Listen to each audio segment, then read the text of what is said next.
Got Pat Kelsey from Louisville. He's right here. Good morning. Good morning. If you got a question for Pat, go ahead and use the raise hand tool. If you need access to record, just joined us. Shoot me a message and I can get that to you as well. Matt McGavich, go ahead, sir. Hey Pat, just right off the bat, do you have an update on both Chucky and James? Yeah, so Chucky continues to be day to day as we see how he continues to progress. We're hopeful about Wednesday, but nothing's for sure yet or set in stone. In terms of James, we're very, very confident that he's going to play because he was extremely frustrated that he couldn't go right back in the game the other day.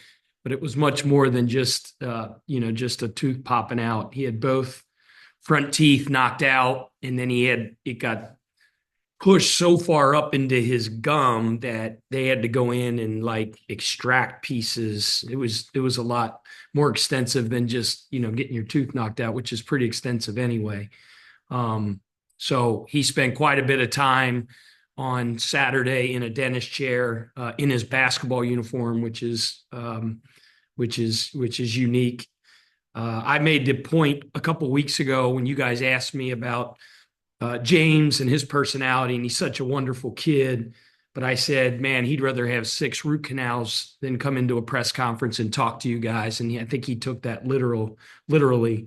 But he's such a tough kid. Like he's walking off the floor, blood's coming out of his mouth, and he looks at me and goes, I'm ready. I'm like, James, just relax. Let's get this taken care of. And then he texts our strength coach while he's in the dentist chair to see if he can lift the next morning.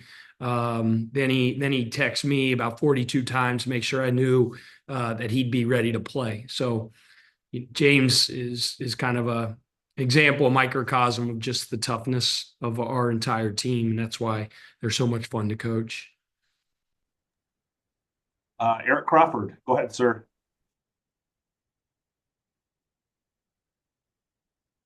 I think you're on mute. Yeah.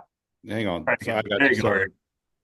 Been a while since I zoomed here. There's probably not much left to say about Terrence Edwards that you haven't already said because he's taken on so many roles. He's stepped up on defense. He's finishing inside even better than he did. But what can you say about his development? I know your experience with him. You played against him. How much did that have with you getting him here? And what do you think of him right now? Man, he's playing his best basketball of the year, and I think he's played really, really good basketball all year long. With all these injuries, everybody's had to step up. We have this next man up saying and mentality that even if the guy at your position or a specific position doesn't go down, like with Terrence, he had to kind of get thrust into the full-time point guard mode. But when players go out, everybody's roles shift. So everybody's got to kind of morph and bob and weave a little bit. Everybody's done that. Terrence is just puts a smile on my face, man, when you bring up his name because he's having such a great year. He's an extraordinary young man. He is such a team player. He is such a dog and such a competitor and has such toughness and grit about him, man. And we all know his calling card is his ability to put that ball in the basket. He's doing that as well as anybody right now. But the big story, I think, for so long is just how he's upped the level of his defense. And I really think it set the tone for the rest of our team to raise the level of their defense. And that's really been the story to me of the last 2 months, whatever it's been, 6, 7 weeks. The winning streak, and obviously we had a tough loss at Georgia Tech, but just the way we've played, and we're playing our best basketball of the year. And a big reason is the improvement of our defense. And I think it starts with Terrence. Brooks Holton, go ahead, sir. Hey, Pat. With James, did he get teeth put back in, or is he now going to look like a hockey player with a smile for the next I don't couple of know. weeks? I don't know that yesterday because I saw him yesterday when he was Lisa makes some goodies on Super Bowl Sunday. That's kind of her deal. So I text Eli in the morning. I'm like, so what's the deal? Like, we can't have this kid losing weight. How do we get calories into him? Do we got to mix stuff up? And he's like, nah, James said he could eat.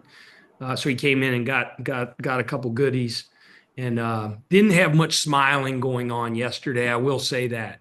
He's not ever the most talkative kid in the world anyway. He wasn't smiling yesterday, and he didn't look like in the mood for me to ask him to smile. So I don't know what's in there right now, to be honest with you. CL Brown. Hi, Pat. This is kind of following up from Saturday when you went into the student section after the game, showing your gratitude for their support. Where do you kind of see the line between trying to give a fan base, and I know you did the same things in Rock Hill and in Charleston, trying to give a fan base a piece of you and allow them to kind of to feel like they know you, and still trying to I don't know, protect privacy is the right way to put it, but to still kind of maintain your personal time, your personal space. Where how do you kind of balance that? I don't know. I just think it'll work itself out. We'll figure it out. It's not something that I'm going to do every game. That's for sure. Obviously, it's different at Louisville maybe than it was at Winthrop in Charleston. I've kind of figured out through just through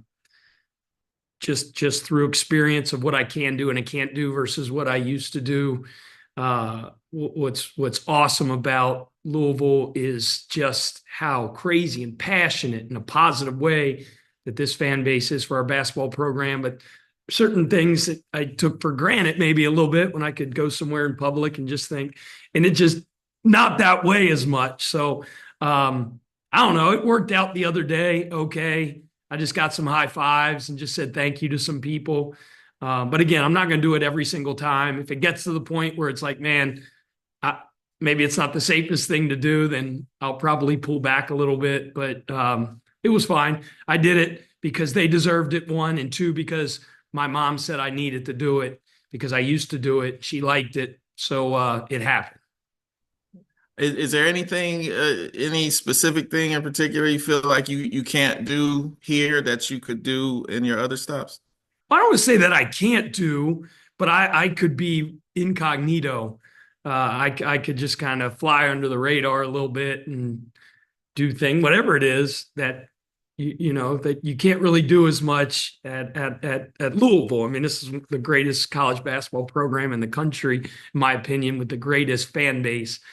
It still blows my mind a little bit that people actually think it's pretty cool to see me in public because I don't know. I don't think I'm that interesting, but it's just how much Louisville basketball means to this city and things like that. So I don't want to say it's something you can't do, but you can't really fly under the radar here. Thank you. Russ, go ahead, sir.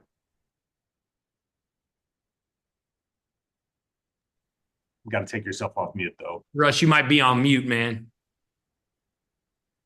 Sorry about that. What was your reaction to Clemson's upset of Duke, which obviously impacts your team because it gets you closer to Duke? Surprised? I know you've talked about how tough the ACC or how tough you think it is, but what was your response to that? I didn't really have much of a response because it doesn't affect the here and now.